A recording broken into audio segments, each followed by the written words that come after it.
गरीब को तो बच्चे की पढ़ाई मार गई, बाकी कुछ बचे महंगाई मार गई, महंगाई मार गई, बाकी कुछ बचा तो महंगाई मार गई, महंगाई मार गई। नमस्कार, जय हिंद, वंदे मातरम दोस्तों। मैं भारत नागपाल इस समय मौजूद हूँ एसडीएम कोर्ट के अंदर बालोर रोड पर, जहाँ पर मौजूद हैं बड़ी संख्या में पेरेंट्स हैं जो बाल भारती स्कूल के अभिभावक हैं और यहाँ पर आए हैं शिकायत दर्ज कराने, अपना एक ज्ञापन सौंपने के लिए आए हैं एसडीएम को कि जो समय चल रहा है, इस समय जो दौर चल रहा है, कोरोना की जो महामारी है विश्व स्तर पर फैली हुई है और इसमें आपदा में अवसर तलाश रहे स्कूल जैसे माफिया जो निरंतर फीस वृद्धि कर रहे हैं, जबकि पिछले साल से स्कूल बंद है, बच्चों को शिक्षा नहीं मिल रही, ट्रांसपोर्टेशन बंद है, उसके बावजूद भी बिल्डिंग फंड के नाम पर, एडमिशन चार्जेज के नाम पर, एनुअल चार्जेज के नाम पर तरह तरह के फंड बना करके अवैध वसूली में ये स्कूल लगे हैं निरंतर। और अभिभावक हर चाहे कोई भी ज़िला हो, कोई भी शहर हो, वहाँ पर ये अभिभावक जो है बड़ी संख्या में विरोध दर्ज करा रहे हैं इन स्कूलों के खिलाफ। और हरियाणा सरकार के खुद के भी जो है अपने ऑर्डर आप देखिए कितनी बार ये यूटर्न ले चुके हैं, कभी एसएलसी को लेकर के, कभी स्कूल की फीस वृद्धि को लेकर के, तरह तरह के जो है नोटिफिकेशन बार बार निकाले जाते हैं, उनको रद्द किया जाता है। ऐसा लगता है कहीं ना कहीं सरकार और इन स्कूल माफियाओं के बीच में साठ गांठ है। इसी कड़ी में आइए बातचीत करते हैं बाल भारती स्कूल के अभिभावकों के साथ।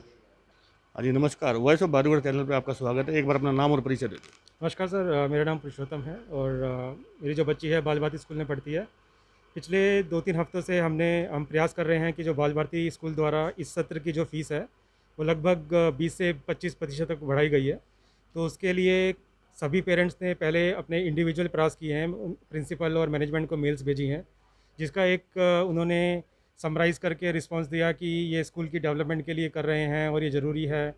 उसके बाद जब भी हम सभी पेरेंट्स इकट्ठा हो गए, आज हम लगभग 350 पेरेंट्स हैं जो कि इसका विरोध कर रहे हैं। और उसके बाद मैनेजमेंट ने हमें मीटिंग के लिए बुलाया, हमने उनसे 3 बार मीटिंग की। लेकिन मीटिंग के दौरान जो है उन्होंने वही अपने स्कूल के जो एक्सपेंसेस हैं वही गिनवाए हमें कि वो सोलर पैनल लगवाना चाहते हैं, डिजिटल स्क्रीन्स लगवाना चाहते हैं, जो कि मुझे लगता है कि इस कोरोना काल में जहाँ पे अब सभी जो पेरेंट्स हैं वो सर्वाइव करने की सोच रहे हैं, तो डेवलपमेंट ज़रूरी है, लेकिन वो बाद में सोच सकते हैं उसके लिए। तो उसी के कोरोना लिए कोरोना काल के दौरान जहाँ पूरा विश्व जो है त्रासदी से गुजर रहा है, वहाँ हर आदमी अपना कुछ ना कुछ योगदान देना चाहता है। क्या कारण है कि ये जो स्कूल है बजाय समाज में अपना कोई योगदान देने के आपदा में अवसर की तलाश में रहते हैं? और पिछले पूरे साल जो है स्कूल बंद रहा, कोई ट्रांसपोर्टेशन का खर्चा इनका हुआ नहीं, कोई बिल्डिंग के रख रखाव का खर्चा हुआ नहीं, कोई इलेक्ट्रिसिटी बिल इनका यूज नहीं हुआ, उसके बावजूद भी फीसों का बढ़ाने का औचित्य जो है ये क्या रहता है? वही सर, यही सभी पॉइंट्स जो हैं वो मीटिंग के अंदर रखे गए थे कि पिछले साल भी स्कूल ऑपरेशन नहीं था, बच्चे स्कूल नहीं गए। इस साल भी जो अभी जो करंट सिचुएशन चल रही है उसके दौरान भी कोई भी बच्चा अगले 1 साल तक स्कूल नहीं जाएगा। तो स्कूल की डेवलपमेंट के लिए जो खर्चे उन्होंने प्लान किए हैं वो अभी मतलब जायज़ नहीं है।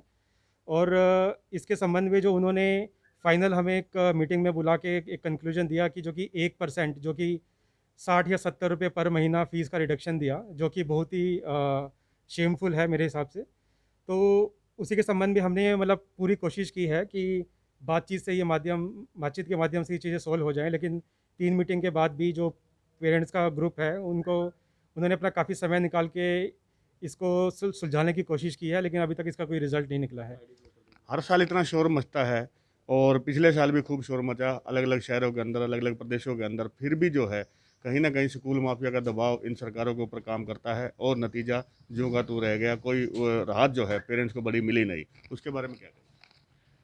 उसके बारे में मुख्यमंत्री जी को और जो डीसी साहब हैं, एसडीएम साहब हैं, इनसे अपील की जाती है कि पेरेंट्स की तरफ भी देखा जाए। इस वक्त हर इंसान जो कोविड से जूझ भी रहा है, उनके फैमिली में, पड़ोस में, आस पड़ोस में लोग पॉजिटिव आ रहे हैं, वो उन सबको संभालें या अपना काम करके कुछ इनकम अर्जित करें या फिर कैसे करके इस मैनेज करें। 25% लोगों की सैलरी में मिनिमम और मैक्सिमम 50% तक इस वक्त जो है कम हो चुकी हैं। और लेकिन स्कूल जो है वो कम करने की बजाय 25% सैलरी को, मतलब 25% जो फीस है, ट्यूशन फीस है, उसको बढ़ा दिया है स्कूल ने। ये बिल्कुल ही अमानवीय है। हम तो कहीं ना कहीं मानते हैं स्कूल चलाना भी एक व्यवसाय बन चुका है और लोग जो है अब व्यवसायिक तक पे आ चुके हैं। बिल्कुल सर, इसमें वो अवसर तलाश रहे हैं क्योंकि पूरा वर्ल्ड जब इस क्राइसिस से गुजर रहा है, जब आज एक स्कूल जो है जो नामी स्कूल है बाल भारती स्कूल बहादुरगढ़, ठीक है, उस स्कूल के लोग कहते हैं कि हम चैरिटी कर रहे हैं, लेकिन आज के दिन वो 20 से 25% फीस बढ़ा रहे हैं। वो कहाँ तक के ठीक है? जब हमने उनसे मीटिंग की, भरत सोमानी जी से मीटिंग की, प्रिंसिपल से भी की, तो उन्होंने कहा जी हमें सोलर पैनल 1.5 करोड़ का लगवाना है तो लगवाना है, हमें 8-8 लाख की 10 लाख की एलईडी खरीदनी है तो खरीदनी है। उन्होंने हमें खर्चे दिखाए, अपने 70-70 लाख रुपए पार्क मेंटेनेंस का खर्चा दिखाया, जो कि कहाँ तक ठीक है? हमारे बच्चे तो लास्ट ईयर गए नहीं और इस साल वो हमसे डबल फीस ले रहे हैं। पिछले साल ठीक है सरकार ने हमारी मदद की थी, इनका सरकार के आदेश के बाद इन्होंने फीस कम कर दी, मतलब वापस बढ़ी हुई फीस नहीं ली, लेकिन इस साल वो कह रहे हैं कि हम डबल लेंगे। डबल का मतलब आज हमसे 20 से 25% ज़्यादा फीस वसूली जा रही है, जो कि पूर्णतः गलत है। बहादुर के पार्षद प्रतिनिधि राजेश खत्री जी हमारे साथ बने हुए हैं, इनसे भी जानते हैं। राजेश जी, ये जो स्कूलों के अंदर क्या चलता है सबको पता है, सरकारों को पता है कि ये ड्रेस भी अपनी लगवाते हैं और अपने ही वेंडर को ये ऑर्डर देते हैं कि वहाँ से आपने ड्रेस को परचेज करना है, शूज़ भी वहीं मिलेंगे, एक बुक्स भी जो पर्टिकुलर शॉप पे मिलेगी। उसके बावजूद भी, इतनी इनकम होने के बावजूद, जब पिछले साल पूरा पढ़ाई नहीं हुई, ट्रांसपोर्टेशन चली नहीं, कोई इलेक्ट्रिसिटी का खर्चा नहीं, कोई वाटर का इनका वो नहीं, बिल्डिंग की मेंटेनेंस नहीं, उसके बावजूद भी पेरेंट्स को इतनी आवाज़ उठाने के बावजूद भी राहत क्यों नहीं मिल रही? देखिए, सबसे पहले तो मैं ये कहूँगा कि किताबों में हम ये पढ़ते थे कि स्कूल एक मंदिर होता है, लेकिन आज के समय में मंदिर का रूप नहीं रहा। आज के समय में ये एक माफिया का रूप हो चुके हैं और ये इन्होंने ना एक सांगठनिक रूप से एक माफिया बन चुका है ये पूरा। अगर आप देखेंगे तो पिछले हफ्ते 2 हफ्ते पहले इन्होंने सरकार पे कितना दबाव डाला था कि स्कूल ओपन कर दिए जाएँ, जबकि कोरोना महामारी जो है ना मार्च से पहले से ही अपना विकराल रूप पे आ चुकी थी।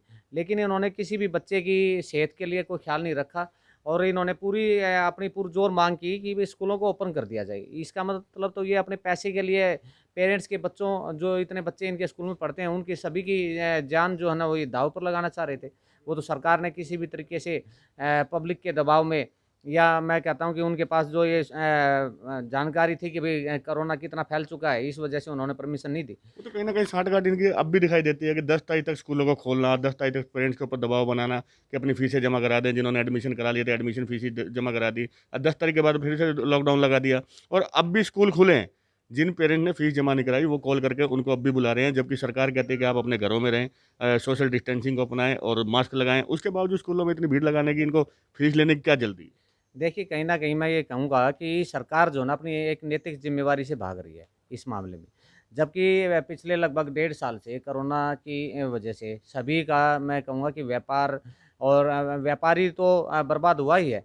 लेकिन जो इंडस्ट्री में नौकरी पे थे, सरकारी नौकरी पे थे, तो उनकी भी इनकम जो है ना कहीं न कहीं कम हुई है।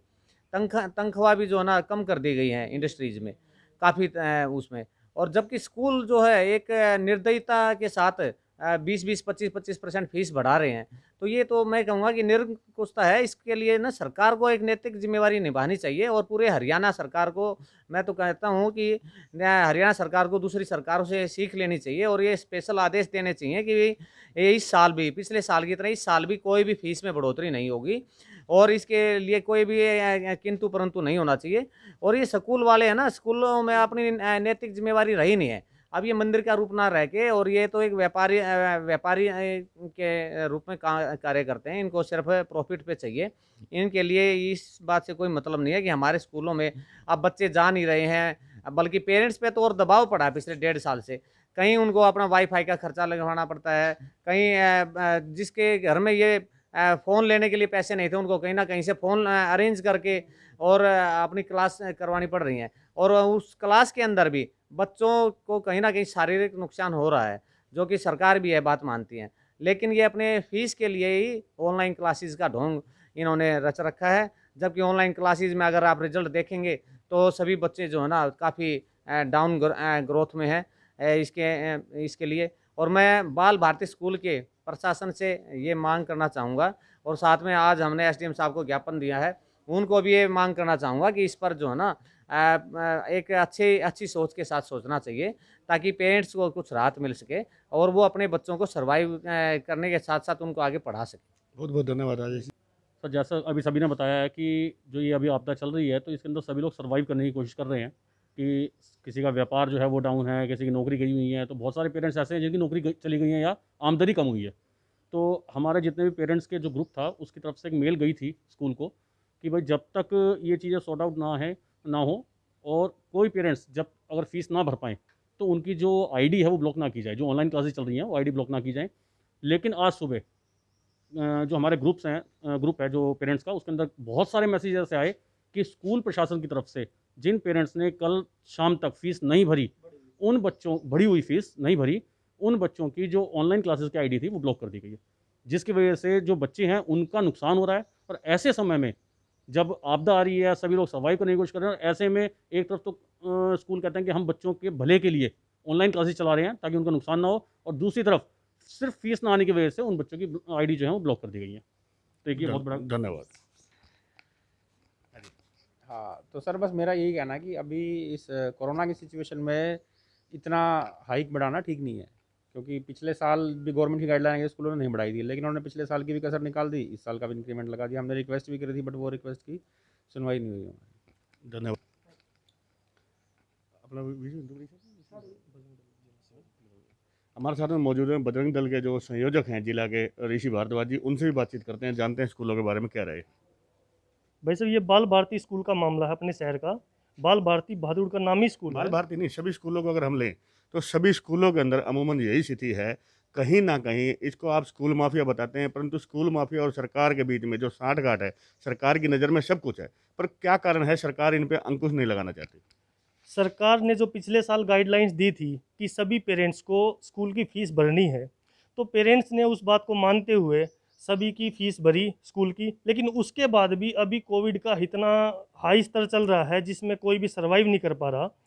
उस काल में 20 से 25% फ़ीस बढ़ाना, मेरे ख्याल से, मेरे को भी लगता है कि कहीं ना कहीं सरकार की साठगांठ है इसमें। जबकि कोरोना काल के दौरान तो बहुत से लोग अपने रोजगारों से हाथ धो चुके हैं, और जो काम धंधे हैं वो चौपट पड़े हैं। बाजार की दुकानदारी आप देखिए कि अब लगभग दूसरा साल भी निकल जाएगा ऐसे ही, अभी दूसरी वेव चल रही है, तो कहीं ना कहीं धंधे ठप हैं, और इसको इंक्रीज करना कहाँ तक इंसानियत है? परिवारों पे खर्चे का दबाव बढ़ा है।